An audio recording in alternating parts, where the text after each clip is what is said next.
Switzerland की total population है उससे ज्यादा इंडिया इंजीनियर्स प्रोड्यूस कर देता है। उसके बाद भी रिसर्च एंड इनोवेशन में स्विट्जरलैंड नंबर 1 पे है। इंडिपेंडेंस के बाद से रिपब्लिक ऑफ इंडिया ने 0 नोबेल लॉरियट्स प्रोड्यूस किए इन साइंस। यूएसए ने 100 प्लस कर दिए। ASER की रिपोर्ट के हिसाब से 83% एजुकेटेड इंडियंस एम्प्लॉयबल ही नहीं है। और ये जो सुंदर पिचाई सत्या नदेला की हम बात करते हैं, इन्होंने भी आगे चल के अपनी एजुकेशन बाहर से ही करी है। और ये सारी चीजें जो मैं बोल रहा हूँ ना, इसका रूट कॉज फाइंड आउट करने के लिए हमें थोड़ा सा पीछे जाना पड़ेगा। जब ब्रिटिशर्स हम पे रूल कर रहे थे तो ईस्ट इंडिया कंपनी के सामने 2 मेजर चैलेंजेस थे। एक कम्युनिकेशन विद इंडियन, दूसरा वर्कर्स और क्लर्क्स की बहुत जरूरत थी उन्हें। फिर थॉमस बेविंगटन मैकॉय ने हमें इंग्लिश एजुकेशन एक्ट ऑफ 1835 दिया, जिससे उनके दोनों पर्पस पूरे हुए। पहला, उनको बंदे चाहिए थे जो चुपचाप डेस्क पे बैठे अपना काम करें, क्वेश्चंस ना करें और ज्यादा क्रिएटिव ना हो। Second, communication in English. English सबसे ज्यादा बोले जाने वाली लैंग्वेज नहीं है, उसके बाद भी इंग्लिश एक लैंग्वेज की बजाय एक क्लास बन गया इंडिया में। रशिया, चाइना, फ्रांस, ये सब जगह इतना ऑब्सेशन नहीं है इंग्लिश को लेके जितना इंडिया में है। पुअर कम्युनिकेशन बोला जाता है अगर आपकी इंग्लिश अच्छी नहीं है, जबकि इंग्लिश ना आने का मतलब है कि आपको कोई और लैंग्वेज आती है। 5 साल पुराना iOS भी आज की डेट में आउटडेटेड माना जाता है। लेकिन इतनी इंपॉर्टेंट चीज हमारा एजुकेशन सिस्टम आज भी बस थोड़े से चेंजेस के साथ ऐसे ही चल रहा है। हमारे एजुकेशन सिस्टम में रटने का कंपटीशन होता है, जो ज्यादा रट लेता है उसके ज्यादा मार्क्स आते हैं।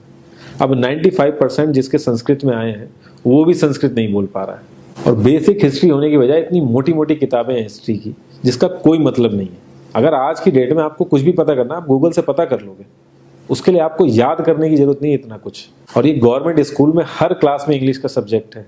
12-12 साल लगाने के बाद भी लोग इंग्लिश नहीं बोल पा रहे हैं। और बिना किसी बुक को पढ़े एक 5 साल का बच्चा सीख लेता है, क्योंकि उसको वैसा एनवायरमेंट मिल जाता है। A+B का whole square is equal to A² + B² + 2AB। इसका रियल लाइफ में क्या यूज है किसी को नहीं पता, न प्रिंसिपल, न टीचर, न बच्चे, बस पढ़ाए चले जा रहे हैं। हो सकता है इसका कुछ मतलब हो, लेकिन आप ट्राई करके देख लेना, किसी को नहीं पता। हाँ, 2AB की जगह अगर आपने 3AB बोल दिया तो 4 लोग हंसने वाले मिल जाएंगे आपके ऊपर। किंडरगार्टन में जो बच्चों को सिखाने के लिए टेक्निक यूज होती है वो लाख गुना अच्छी है कॉलेज की वो रटने वाली टेक्निक से। और जिन बच्चों के बहुत ज्यादा नंबर आते हैं ना, जो वो छुपा छुपा के एग्जाम में लिखते हैं, आप देखोगे जब वो रियल लाइफ में जाते हैं ना तो ज्यादातर क्रम्बल करते हैं वो। हर किसी को सेम सिलेबस और सेम चीज सिखाई जाती है बिना उसकी कैपेबिलिटी देखे। और क्रिएटिविटी का तो दूर दूर तक मतलब नहीं होता। अब एक लाइन से आप शेर, मछली, सांप, हाथी सबको लाइन से खड़ा कर दो और उनसे कहो पेड़ पे चढ़ो, उनको तो जिंदगी भर यही लगेगा ना कि वो तो किसी काबिल ही नहीं है। और द्रोणाचार्य ने भी पांडवों को उनकी स्किल सेट के हिसाब से उनको चीजें सिखाई, सबको एक ही चीज नहीं सिखा दी। और हमारे एजुकेशन सिस्टम में ज्यादा ऑप्शंस भी नहीं है। सबसे ऊपर साइंस, फिर कॉमर्स, और सबसे नीचे जाके कहीं नंबर आता है आर्ट्स का। आर्ट्स लेने वाले को तो लोग इतना हल्के में लेते हैं जैसे वो किसी काम का ही नहीं है। हर माँ बाप को तो इंजीनियर या डॉक्टर ही बनाना है। कॉलेज वाले अगर एक्स्ट्रा कोर्स रख भी देते हैं तो माँ बाप एंट्री नहीं कराएंगे, तो वो सारा पैसा बर्बाद होगा कॉलेज का। तो ऑप्शंस कहाँ से आएंगे? और बचपन से ही आपकी ट्रेनिंग स्टार्ट हो जाती है। माँ बाप, भाई बहन, रिलेटिव सब ये समझाते हैं अगर आपके मार्क्स नहीं आए और जॉब नहीं लगी तो आपकी जिंदगी बेकार।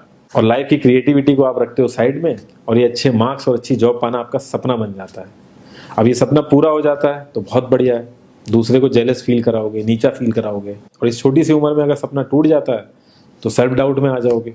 इतना बाहर वाले आपको नीचा नहीं समझेंगे जितना आप खुद की नजरों में गिर जाओगे। आप किसी भी 4-5 सक्सेसफुल आदमियों के बारे में सोच के देखिए जिन्हें आप बहुत सक्सेसफुल मानते हो या जिनकी तरह लाइफ आप जीना चाहते हो।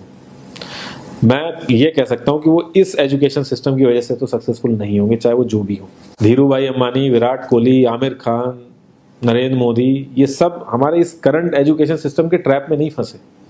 इन्होंने खुद सीखा, खुद एजुकेट हुए और खुद आगे बढ़े। किसी कंपनी के सीईओ को अगर ये कहा जाए कि आप अपनी कंपनी के सारे डिपार्टमेंट में इंटरव्यू दीजिए, तो कोई गारंटी नहीं है कि वो सारे डिपार्टमेंट के इंटरव्यू निकाल लेगा।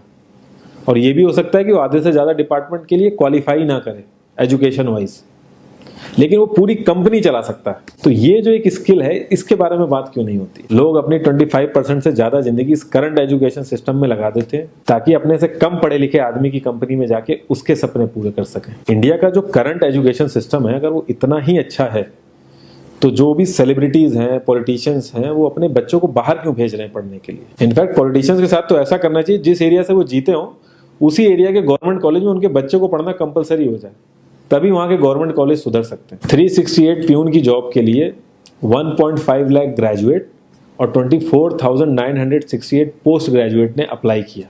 मैं IAS PCS की तो बात नहीं करता हूँ, वो तो एक पैशन की बात होती है, लेकिन कुछ लोग 5-5, 6-6 साल से तैयारी कर रहे हैं कि कोई भी गवर्नमेंट जॉब मिल जाए उन्हें। उनसे पूछोगे क्यों ऐसे इतने टाइम से लगे हुए हो, तो वो एक ही चीज़ बोलेंगे कि जॉब सिक्योर है।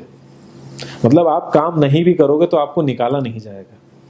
ये सारी कामचोरी वाली बातें माइंड में इसीलिए आती हैं क्योंकि हमारा जो करंट एजुकेशन सिस्टम है वो इतना कॉन्फिडेंस ही नहीं देता है कि हम अपनी स्किल के दम पे कहीं जाके काम करें और हमें निकलने का डर ना हो। मैं आने वाले 10 साल की तो बात ही नहीं कर रहा हूँ, अगर मैं आने वाले 5 साल की भी बात करूँ तो टेक्नोलॉजीज में इतना ज़्यादा चेंजेस आ जाएगा कि जो आज हम पढ़ रहे हैं, जिस स्किल पे हम फोकस कर रहे हैं, पता नहीं वो रेलेवेंट भी होगी कि नहीं उस समय। Cloud computing, SEO, digital marketing, ये सब जॉब्स पहले एग्जिस्ट ही नहीं करती थी। हम लोगों को एजाइल होना पड़ेगा।